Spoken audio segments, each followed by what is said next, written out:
Десетици знамења, гуми, чини, дури и чевли. Пензионираниот американски маринец од Калифорнија, Джери Пијани, го има името на Доналд Трамп на речиси се што поседува. Поддржувајќи го Трамп како аутсайдер од политичката елита на Вашингтон, Пијани се залагаше за републиканскиот кандидат во последните 8 години. Какво олеснување ми беше, бидејќи без тоа нема друго место да се оди. Ова е последниот бастион што го добивме. Америка е единственото место што го имаме. Каде на друго место можеме да одиме да имаме слобода каква што ја имаме овде? Имаме устав. Ова беше многу важно за нас. Поддржувачите на Трамп во Лос Анџелес изминатиот викенд ја славеа победата исполнета со врева и знамења во паркот Грифит, булеварот Холивуд, дури и на пристаништето Санта Моника. Калифорниската републиканска двојка Ребека и Роланд Кейси чувствуваат радост измешана со тага. Тие тагуваат по 20 внуци и братучедот на Роланд, кој неодамна почина од предозирање со фентанил. Тоа убива многу афроамериканци и не само нив, туку и моето семејство. Тие беа тројца членови на моето семејство, кои многу ги сакам, кои ги одгледав, сега веќе не се тука поради фентанилот што доаѓа од Кина преку Мексико во САД. Знаеме дека границите мора да се затворат, вие мора да имате безбедни граници, бидејќи ако немате, тогаш немате ниту нација.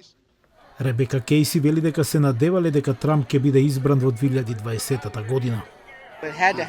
Знаеме дека тоа мораше да се случи на овој начин. Тој беше председател 4 години и навистина верувам дека мораше да се разоткријат многу работи, а Господ му даде малку одмор, но тој тогаш не мируваше. Го следиме на секој чекор.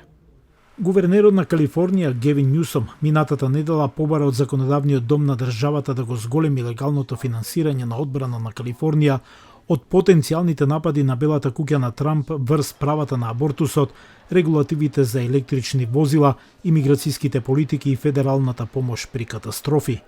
Мишел, друга поддржувачка на Трамп која и покрај победата на незиниот кандидат не сакаше да го каже своето презиме, плашејќи се дека тоа може да влијае на незината работа во холивудската естрада, рече дека верува дека повеќе жители на Калифорнија би можеле да ја изберат републиканската партија на следниот изборен циклус.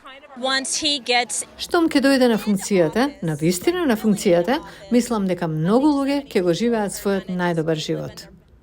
На претседателските избори во 2020 година 63,5% од Калифорнија гласаа за демократскиот кандидат Џо Бајден, наспроти 34,3% за Трамп.